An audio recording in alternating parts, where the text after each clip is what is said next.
Di zaman sekarang ada ya, yang Masya Allah semangat belajar mereka itu seperti para ulama terdahulu. Ana secara pribadi iri. Ketika di Libya itu ada beberapa orang yang masyhur ya. Pertama Ustaz Ahmad Andika, rahimahullah. Ya, beliau sejak di Gresik itu terbiasa kutu buku ya, selalu baca kamus. Kamus itu dikuasai, dihafalkan, didalami. Sehingga kalau ada daurah apa saja, beliau termasuk yang paling cepat menyelesaikan khulasahnya, talkhisnya dan dibagikan. Ya. Ustaz ini Ustaz Asman ikut daurah di Imam Bukhari. Beliau terbiasa juga ikut. Dulu pernah anak ikut sekali ya, pernah juga. Dan ketika itu beliau belum selesai acara, beliau sudah selesaikan khulasahnya dan dibagikan. Baik bahasa Arab baik maupun bahasa Indonesia. Bahasa Arab untuk para ustadz, bahasa Indonesia untuk orang awam. Di Libya sendiri ketika ujian atau ketika belajar beliau terbiasa bikin khulasah. Tentu tujuan utamanya untuk beliau yang memudahkan memahami dan menghafalnya dan dibagi-bagikan kepada teman untuk mudah memahami juga. Ini semangat belajar yang Masya Allah. Namun di atas beliau yang selalu di atas beliau memang ya. Ada seorang ustadz juga yang Masya Allah dari sisi semangat belajar luar biasa ya. Padahal tamat SMA biasa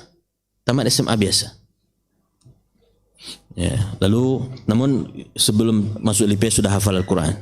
Ketika tamat Libya hafal Al-Quran dengan qiraah asyarah sugra, asyarah ya, qiraah asyarah, dan hafal semua mutun-mutun.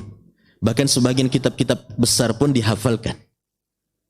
Sebagian kitab-kitab besar dihafalkan. Dan katanya pernah juga khutbah di Amerika. Artinya bahasa Inggris pun dikuasai. Kita banyak santainya. Ya.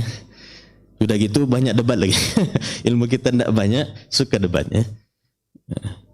Jadi sibukkan dengan menuntut ilmu. Ada kesempatan belajar, simak. Antum di toko, antum kalau memang tidak biasa baca Quran, tidak biasa simak Quran, simak kajian. Kalau Quran memang harus disimak, bukan sekedar nakut-nakutin atau untuk sekedar pengusir sesuatu, tidak ya.